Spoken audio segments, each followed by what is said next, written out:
Assalamu alaikum wa rahmatullahi wa barakatuh. Welcome to Ramadan TV. We are coming to you on the DSTV pop-up channel 346. This is Know Your Charity, and my name is Faraz Patel, and I am truly grateful to have you for company for the next 20 to 25 minutes.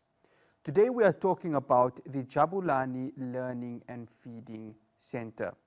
They are based out in Cape Town, and it is an organization that is helping those who are underprivileged to get back onto their feet through food and, of course, through education.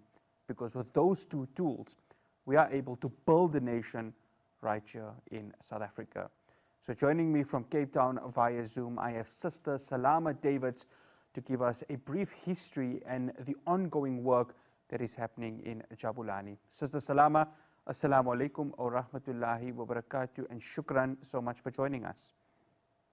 Alaikum salam wa rahmatullahi wa barakatuh. Shukran for having us on your TV station. No, it's an absolute pleasure. Sister Salama, just give us an idea of how the Jabulani Learning and Feeding Center started and the strides that have been made in order to make this organization successful, but not just successful for the organization itself, but for also the people who need it most. So Jabulani was established many years ago on a very small scale in the 1980s. And it was founded by a lady called Yasmin Abrams. She was born in the Northern Cape and grew up most of her life in the Northern Cape as a child. And then she met her husband, who she's currently married to now, and established a life in Cape Town and now lives in Parkwood. So what's so profound about Auntie Yasmin is the fact that she based this organization on the fact that for her growing up as a child, she knew exactly what it felt like going to bed hungry at night without food. And moving to Cape Town in her community, she did not want any child in her community to experience the same thing. So she started out by just taking a normal shopping cart, a trolley, and going from local businesses in the area and some days walk kilometers to businesses that she was familiar with and she established a relationship with and collect basic food things to cook for the kids in the area. So the area is known as Parkwood in Cape Town, and it's been identified by the social Department of Social Welfare that it's a zone of poverty. So she just wanted to make a difference, and hence the reason why she established Jabulani. So it's been around for a very long time, driven by one woman and her family, her kids. They're very much involved in the organization, and they cook on a daily basis. So when they started, all that they could afford was to give children a meal only once a week. Now, the kids in the community, together with the elderly, is the focus of Jabulani, simply because the area of Parkwood, the problems in Parkwood, it's an area where there's drugs, alcohol, gangsterism, and that puts huge strain on the elderly. So you have youth or middle-aged people that are drug addicts or alcohol addicts, alcoholics, and what then happens is the grandparents end up taking care of the kids.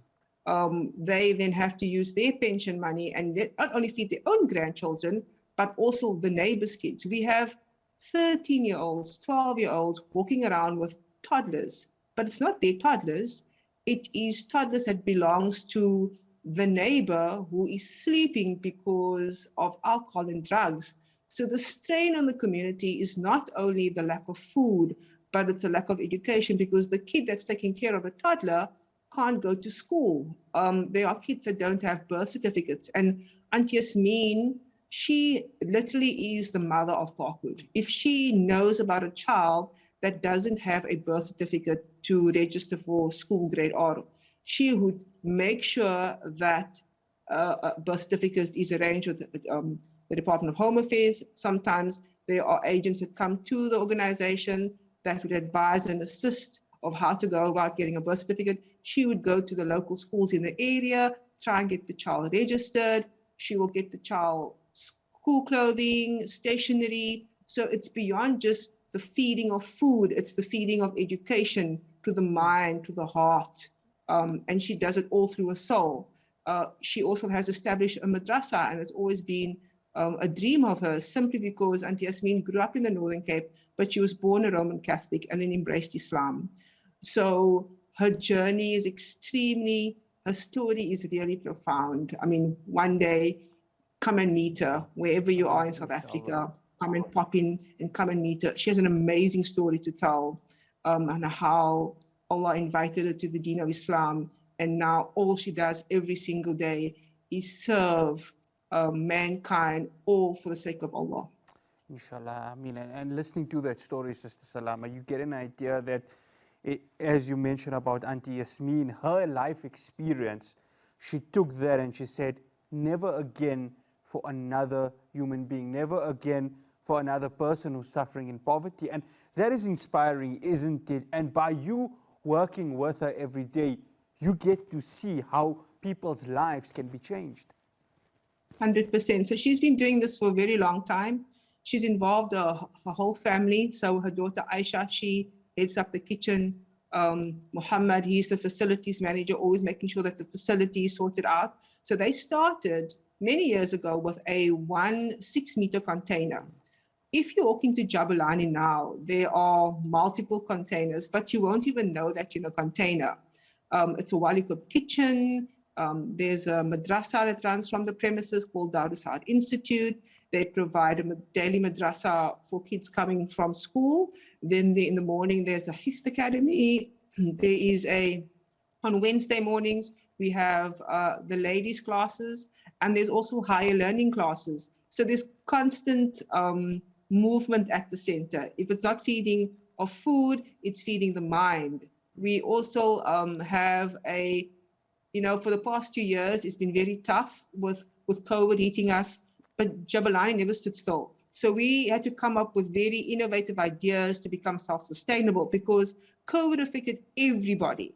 So a lot of our donors couldn't, donate at the capacity that they used to. So they were self-sustainable projects. So what they have is they supply gas to the community, to local takeaways, to households, to shops. They also have a shop running from the premises. So they provide, like sweets and basic needs through the shop. But that's how they can also earn an income in order to continue their work.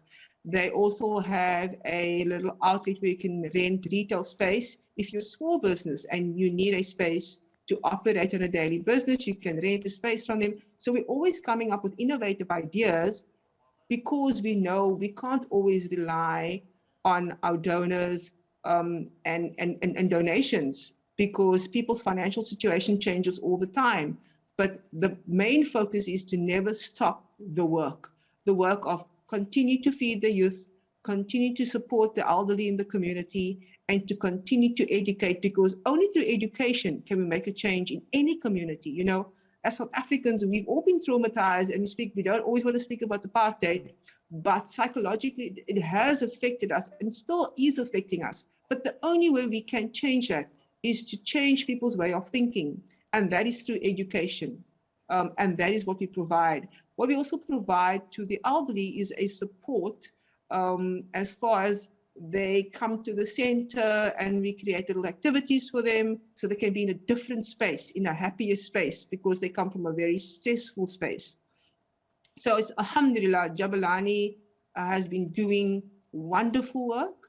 There's been tremendous challenges, but alhamdulillah, the work has never stopped. Alhamdulillah. And again, you're just echoing the words there, and I have to agree with you about education, changing the mindset and getting our youth and our people to think on a path which can create nation building and the strength of it. Well, after the break, I will be continuing my discussion with Sister Salama Davids on the Jabulani Learning and Feeding Center. Do stay tuned.